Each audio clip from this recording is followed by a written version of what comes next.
ఇక్కడ ఏమి ఇచ్చారు, the length and width and height of a water tank are 11 meters, 10 meters, 9 meters respectively.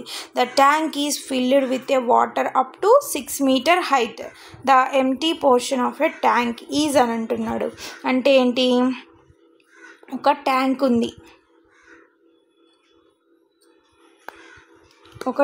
ఉంది, దీని హైట్ విడ్త్ లెంత్ 3 ఇచ్చారు. హైట్ లెంత్ విడ్త్ మొత్తం 3 ఇచ్చారు. ఆల్రెడీ ఒక 6 meters, ఇక్కడ హైట్ మొత్తం ఎంత ఉంది, 9 meters హైట్ ఇచ్చాడు.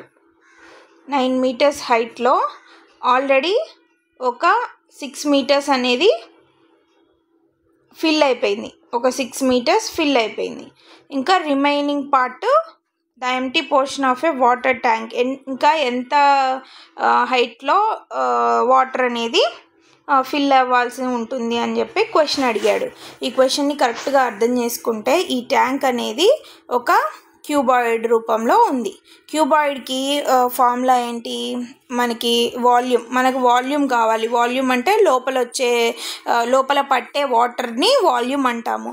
ఆ వాల్యూమ్ కోసం మనం ఏం చేస్తాము, ఫార్ములా ఏంటి, LBH అంటే length breadth height. So LBH అంటే టోటల్ మనకి ఎంత పడుతుంది, 11 meters length breadth and height అవుతుంది.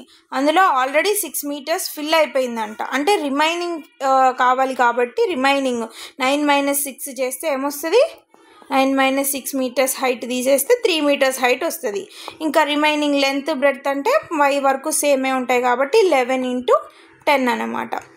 ఈ 11 క్యాన్సిల్, 10కి 10 క్యాన్సిల్, 3 × 1 = 3, 3 × 3. సో మనకి ఇంకా ఎంప్టీ పోర్షన్ ఎంత మిగిలింది అంటే 1/3 పార్ట్ ఇంకా ఫిల్ అవ్వాల్సి ఉంటుంది water. Thanks for watching. Please like, share and subscribe to my channel.